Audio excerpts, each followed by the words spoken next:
Thanks to Glasto, I had a bargaining chip. The papers were picking up our story, radio and TV too. My ugly mug was in print all over the place, and we returned to Ipswich Music Day to triumphantly celebrate our hard work with thousands of our hometown gang. We spent the remainder of our summer headlining local festivals and discovering new places and people. Bliss.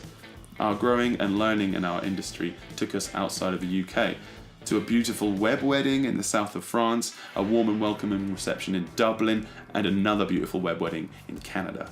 I try to think of us as being a charitable band. I prefer to give by performing for charity and helping to raise awareness. Some noble causes I've supported have been Electric Umbrella, the NSPCC, Cancer Research, Genesis MenCap, Find, and many care and assisted living facilities to which I've played music as a healer.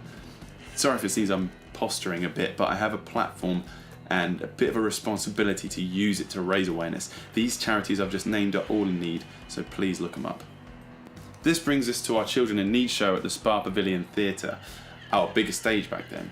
We'd performed for BBC Suffolk and Stephen Foster previously for their 25th anniversary on the Ipswich Regent stage, where I worked for a few years. However, the Spa was a big stage set up for us. And by us, I mean our music community. Our brothers and sisters in arms, Ashton Jones and the Inner Heart Band, Hot Tramp and Kid Mojo, joined us to spread the word and raise awareness using a pretty unconventional video. You can still find this on our Facebook page. And it worked. Hundreds came to fill the auditorium and we played blistering sets, helping the BBC and the Spa raise over £3,000 for children in need.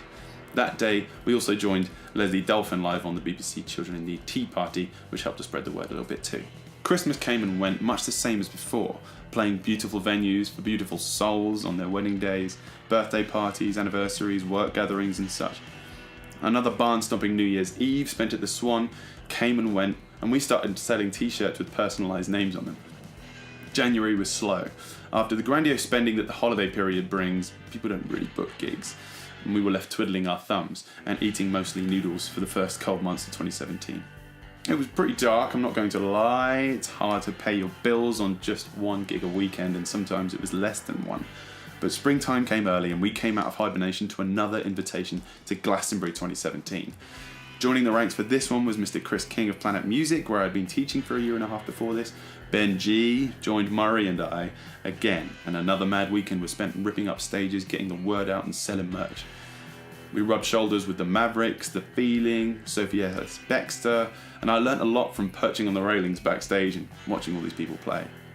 After this, another summer was spent riding the momentum from the festival season.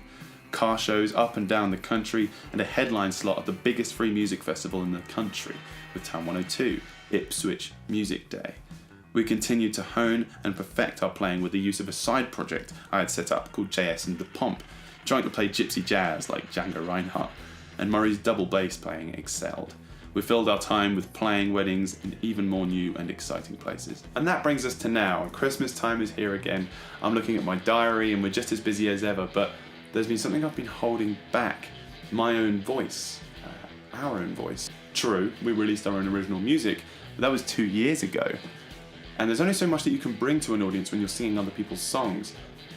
Johnny Cash, Buddy Holly, Elvis Presley, Little Richard, Chuck Berry, Howlin' Wolf, Stevie Ray Vaughan. These people kept me going on sleepless nights on the road and shirt-drenching days on the stage, but their voices are their voices and not mine.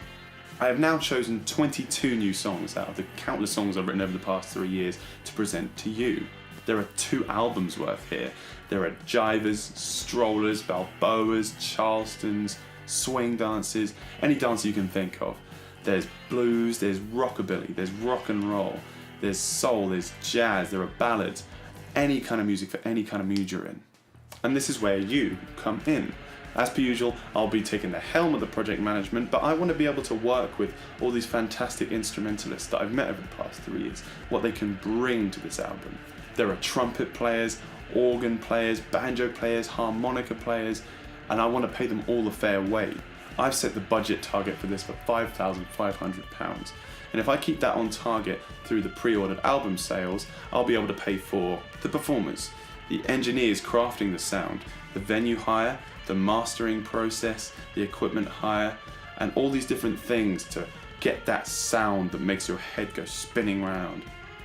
thank you for listening to our story. It really does mean a lot. If you'd like to find out more or get in touch, please follow me to lockerbillies.com. You can find us on Twitter, you can find us on Instagram, you can find us on Facebook. If you've ever been to a show and you've met us and you've been part of this journey with us, thank you so much. It's really helped us to get here. I hope to see you again at a show sometime.